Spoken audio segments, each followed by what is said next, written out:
புல்சை egg, இந்த மாதிரி half பாயிலான X வந்து அடிக்கடி நானும் சாப்பிடுவேன். மயோனஸை வந்து தமிழ்நாட்டில் பேன் பண்ணாங்க, இந்த ஹாஃப் பாயிலை இன்னும் பேன் பண்ணல. இந்த மயோனஸும் இந்த புல்சையும் கிட்டத்தட்ட ஒரே காரணங்கள் தான் பேன் பண்ணுறதுக்கான ரீசன்ஸ். ஆனால் அதை மட்டும் பேன் பண்ணிட்டாங்க தமிழ்நாட்டில். இன்னைக்கு இதை மட்டும் பேன் பண்ணலை. பட் இருந்தாலுமே யூரோப்பியன் யூனியன், ஜப்பான், பல நாடுகள் இதுக்கு எதிராக வந்து ஒரு ஸ்ட்ராங்கான ஆக்ஷன்ஸை வந்து எடுக்கிறாங்க. ஸ்ட்ரிக்டாக ஹாஃப் பாயில் எக்ஸை வந்து பயன்படுத்தக்கூடாது. ஸோ முடிஞ்ச வரைக்கும் நீங்கள் வந்து அதை ஆம்லேட்டாக சாப்பிட்லாம், இல்லை ஃபுல்லி வேக வச்சு சாப்பிட்லாம். ஹாஃப் பாயில்டாக சாப்பிடக்கூடாதுன்றதுக்கு வந்து குரல் கொடுக்குறாங்க. ஸோ நம்ம இன்னும் அதை பற்றி பெருசாக பேசலை. ஆனால் மயோனஸை பேன் பண்ண நம்ம இதையும் எடுக்கக்கூடாது அப்படின்றதுக்கு ஒரு சில ஸ்ட்ராங்கான ரீசன்ஸ் இருக்குது. அது என்னென்னன்றதை சொல்கிறேன்.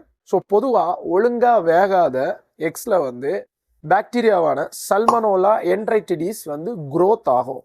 இந்த க்ரோத்துன்றது யூஸ்வலாக 5 டிகிரிக்கு கீழே வைக்கப்பட்டிருக்கிற முட்டையில் அதிகமாக க்ரோத் நடக்கும். இதை நம்ம ஒழுங்காக வேக வைக்காமல் சாப்பிட்ற பட்சத்தில் இது வந்து பழுகி பெருக ஆரம்பிக்கும். ரீசெண்டில் கேட்டிருப்போம். ஸோ மயோனஸ் சாப்பிட்ட பிள்ளைங்க வந்து இறந்து போயிட்டாங்க. ஸோ அரைகுறையாக வேக வச்ச முட்டை சாப்பிட்டவங்க வந்து லூஸ் மோஷனாக இருக்காங்க, ஹோட்டலில் சாப்பிட்டேன் அங்கே சாப்பிட்டேன்றதுக்கு ஃபுட் பாய்சனிக்கு இது ஒரு மேஜர் ரீசன். யூஸ்வலாக இந்த பாக்டீரியா என்ட்ரைட்டிடிஸ் வந்து வாந்தி இந்த மாதிரியான அறிகுறியோட நிற்கும். ரேர்லி டெத்து வரைக்கும் கொண்டு போய் விடும். குறிப்பாக நோய் எதிர்ப்பு சக்தி அதிகமாக இல்லாத நபர்கள், குழந்தைகள், வயதானவர்கள், ஹெச்ஐவி பேஷண்ட், இல்லை டயபெட்டிக் இருக்கிறவங்க, இவங்களெல்லாம் ஈஸியாக தாக்கும். ஒரு மிடில் ஸ்டேஜில் இருக்கிறவங்கள பெரிய அளவில் ஊத்திரப்படுத்தாது. ஏன்னா அவங்களுக்கு இம்யூனிட்டி இருந்துச்சுன்னா அதை எதிர்த்துரும். யூஸ்வலாக எப்போவுமே நீங்கள் சாப்பிட்றதா இருந்தால் நல்லா வேக வச்சு சாப்பிடுங்க. இல்லை உங்களுக்கு புல்சை தான் வேணும், நான் வந்து ஹாஃப் பாயில் தான் சாப்பிடுவேன்னு ஒத்த காலில் நிற்கிறவங்களா இருந்தால் you can intake pasteurised egg. Pasteurised எக்னா பாஸ்டரைசேஷன் ஒரு டெக்னிக்ஸ் இருக்குது, அது லூயிஸ் பாஸ்டர் உருவாக்குனது. எக்கை வந்து சடனாக வந்து ஒரு ஹீட்டான டெம்பரேச்சரில் கொண்டு போயிட்டு கூலாகிடணும். ஸோ அந்த மாதிரி நேரத்தில் அந்த பாக்டீரியா சடனாக இறந்து போயிடும். ஸோ இதை மாதிரி எல்லாத்துக்குமே பண்ணலாம். பாலை பண்ணலாம், ஸோ முட்டையை பண்ணலாம். இந்த மாதிரி பல உணவுகள் கெட்டு போகாமல் இருக்கிறது, அதில் இருக்கிற பாக்டீரியா கொள்றதுக்கு இந்த பாஸ்டரைசேஷன் மெத்தட்ஸ் யூஸ் பண்ணுறாங்க. அதை மாதிரி அதை ஒழுங்கான அதுக்கான ஃபார்முலா உண்டு, இல்லைன்னா அதுக்கான எக்ஸை வந்து நம்ம யூஸ் பண்ணணும். அதுவும் முடியலை அப்படின்னா உங்கள் வீட்டில் கோழி போடுது இல்லை முட்டை வாங்கினீங்கன்னா ஃப்ரெஷ் எக்குனா இம்மீடியட்டாக ஃப்ரிட்ஜில் வச்சுக்கோங்க. 5 டிகிரிக்கு கீழே இருக்கணும். ஸோ அதோட மேலே இருக்கிற லேயரை வந்து முடிஞ்ச வரைக்கும் தொடச்சே எடுங்க, அதை கழுவாதீங்க.